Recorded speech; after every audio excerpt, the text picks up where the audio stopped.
dans ces derniers temps, l'un des plus grands péchés qui est plus pratiqué dans ce siècle présent, c'est le péché sexuel.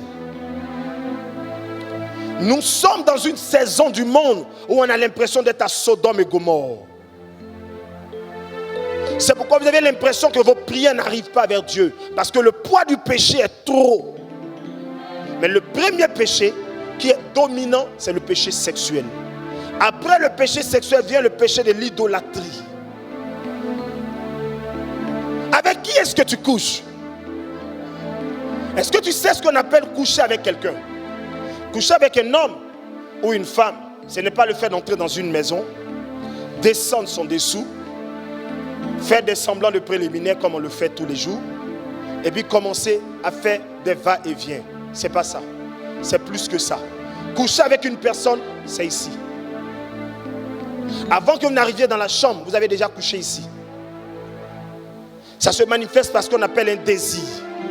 Quand le désir est rentré dans ton esprit et dans ton cœur, Dieu dit tu as déjà couché. Avant d'aller faire l'acte. Ce que tu fais dans la chambre, on appelle ça l'acte. Envers qui tu manifestes le désir. En réalité, le rapport sexuel est un partage. Je te donne quelque chose, tu me donnes aussi quelque chose. En d'autres termes, tu prends quelque chose en moi, je prends aussi quelque chose en toi. Maintenant, qu'est-ce qu'il a pris en toi et toi, qu'est-ce que tu as pris en lui? Si vous n'arrêtez pas ces choses, la gloire de Dieu ne peut pas arriver sur vous. By can't. Ça ne peut pas arriver.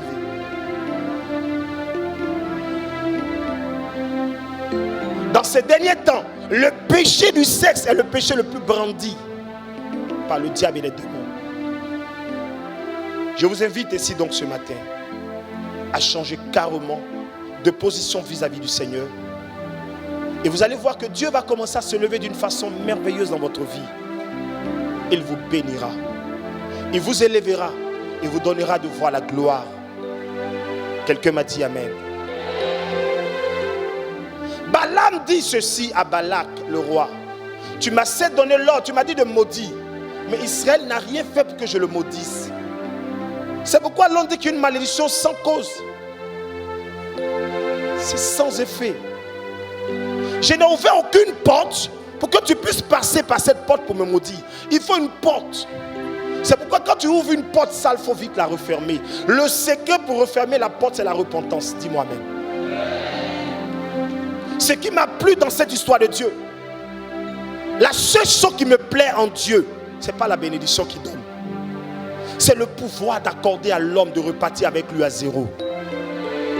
Il y a des gens, il y a des femmes ici, elles ont demandé pardon à un homme, bébé pardon, il reconnaît qu'il est fauté, pardon. Il dit niet, c'est niet, jusqu'aujourd'hui il t'a rejeté. Même bonjour, ton bonjour il ne veut pas. Pourquoi? Si vous rencontrez des gens qui n'ont pas le pouvoir pour accepter le pardon, vous avez tout perdu. Le plus grand secret de la réussite se trouve, de l'avancée se trouve dans le pardon. Parce qu'un homme qui fait les pas pour avancer là, il tombe aussi par moment. Mais s'il est tombé que toi tu ne veux pas le revoir, comment il peut continuer le chemin? Voici là où notre Dieu est grand. Lui il nous pardonne. Ce matin Dieu m'envoie te dire qu'il t'a pardonné tes tonnes d'erreurs et de fautes que tu as pu commettre. Il me dit qu'il te pardonne. Il te pardonne aujourd'hui, il te pardonne. Mais fais l'effort de ne plus continuer. Maintenant que tu as la connaissance, que tu sais que ça c'est pas bon, abandonne. Chaque fois que vous serez plus penché vers les plaisirs de la chair, sachez que vous retirez davantage de Dieu.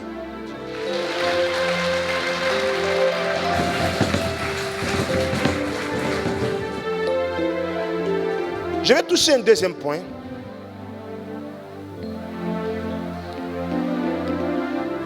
Qui est l'idolâtrie. C'est quoi l'idolâtrie? L'idolâtrie, c'est aller adorer d'autres dieux. Tu sais bien que ce que tu fais, ce n'est pas Dieu. Et tu sais que Dieu est très loin de ce que tu es en train de faire. Mais tu es dedans quand même. Je vais parler à toutes ces jeunes filles qui sont envieuses. Ta copine t'appelle, il y a un maître vaudou dans tel endroit. Allons-y ma soeur. Et vous vous levez, vous allez dans cet endroit. Vous faites le bain spirituel. te donne des puissances. Tu vas avec le nom de 1 ou 2 ou 3 mecs. Où tu vas, tu dis qu'on te lave, tu veux rencontrer des gens forts, des gens bien qui ont l'argent. Et les gens là, tu les rencontres. Et quand tu rencontres, tu vas dire au monsieur, le monsieur attache ces personnes. Et toi, tu sais en âme et conscience que ce n'est pas pour le mariage. C'est pour juste leur soutirer de l'argent. Tu es dans la musique, tu vas prendre des puissances quelque part, tu te laves. Et quand tu prends ces puissances-là, ça te suit. Mais ce que les gens ne vous disent pas, là où se trouve l'erreur dans l'idolâtrie, c'est que vous laissez l'esprit vous contrôler. Ma Bible dit, l'esprit du prophète est soumis au prophète. Donc tout esprit que tu as derrière toi, là, doit être soumis à toi. Mais si l'esprit est au-dessus de toi, tu meurs avant ton temps. Tous les jeunes qui sont morts avant leur temps, qui ont touché à des choses là, l'esprit les a contrôlés. Oui, je vous dis la vérité. L'esprit te fait faire des excès. Parce que quand l'esprit te contrôle, il te fait croire que tu es un Superman. Beaucoup ici ne vont plus au village aller adorer. Mais ils adorent d'autres esprits. Quand tu vas chez un marabout, c'est une adoration que tu vas faire. Tu vas dans un coin de vaudou, c'est une adoration. Ce matin, nous allons implorer la gloire de Dieu. Et je te bénirai par la suite. Acclame la parole de Dieu.